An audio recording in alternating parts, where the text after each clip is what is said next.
BBC Bangla একটা report করেছে, যুগান্তরও সেটা আপ করেছে। সেটা হচ্ছে অনুশোচনা নেই, ষড়যন্ত্র তত্ত্বে ভর করে এগোতে চাচ্ছে আওয়ামী লীগ। এবং আমার যেটা বিশ্বাস, এই তত্ত্বটাও তাদের ব্যর্থ হবে। আগের যেই তত্ত্বে, যেই ব্যবস্থাপনায় আওয়ামী লীগ ক্ষমতায় থেকেছে 15 বছরে, এখন মানুষ সজাগ হয়েছে। তারা আর ওই কায়দায়, শুধু আওয়ামী লীগ কেন, আর কেউ থাকতে পারবে না স্বৈরতন্ত্র টিকিয়ে রেখে এবং জালজালিয়াতির নির্বাচন করে।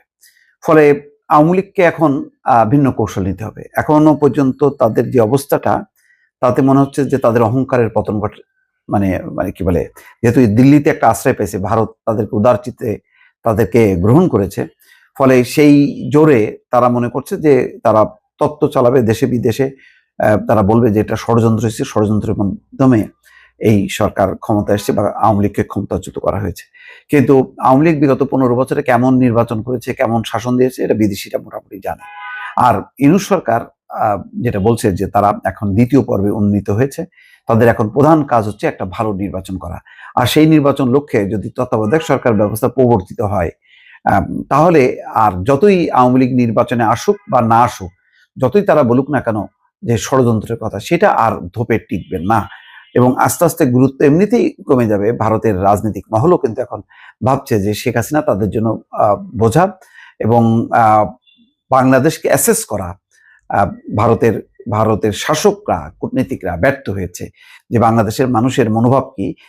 দিনের মানে এক একটা পর্বের যে জালজালিয়াতি নির্বাচন, আয়নাঘর, তারপরে দমন পীড়ন, একতরফা রাজনীতি, একতরফা সংসদ, ফলে এখানে একটা জবাবদিহিমূলক পার্লামেন্ট নেই, জবাবদিহিমূলক সরকার নেই।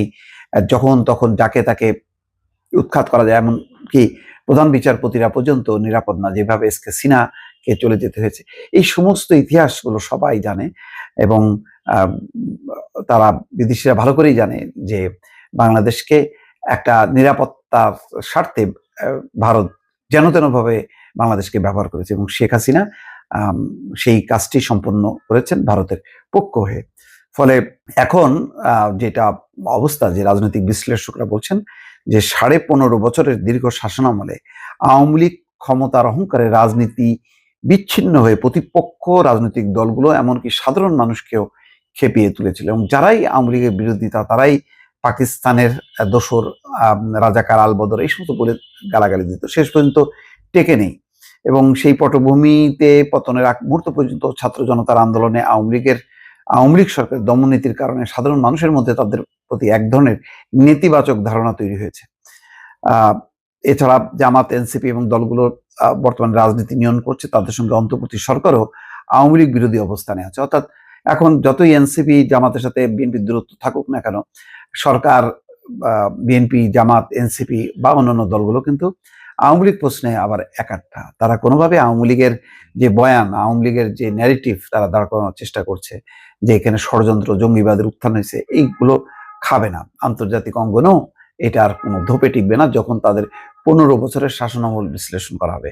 ফলে আওয়ামী লীগের নির্বাচন থেকে যদি দূরেও সরে যায়, এমন একটা ব্যবস্থাপনায় সরকার চলে যাবে যে যেখানে রাজনৈতিক দলগুলো নির্বাচন করবে কি করবে না, এটা তাদের ব্যাপার হয়ে দাঁড়াবে। এটা কোনো সরকার দায়িত্ব নেবে না যে মানে তাদেরকে ছাড়া চলবে না। কারণ সরকারকে ব্ল্যাকমেইল করে বেকায়দায় ফেলে কোনো দল যদি নির্বাচন না আসতে চায় বা নির্বাচনে অংশগ্রহণ না করে, তাহলে তাতে খুব একটা আসবে যাবে না।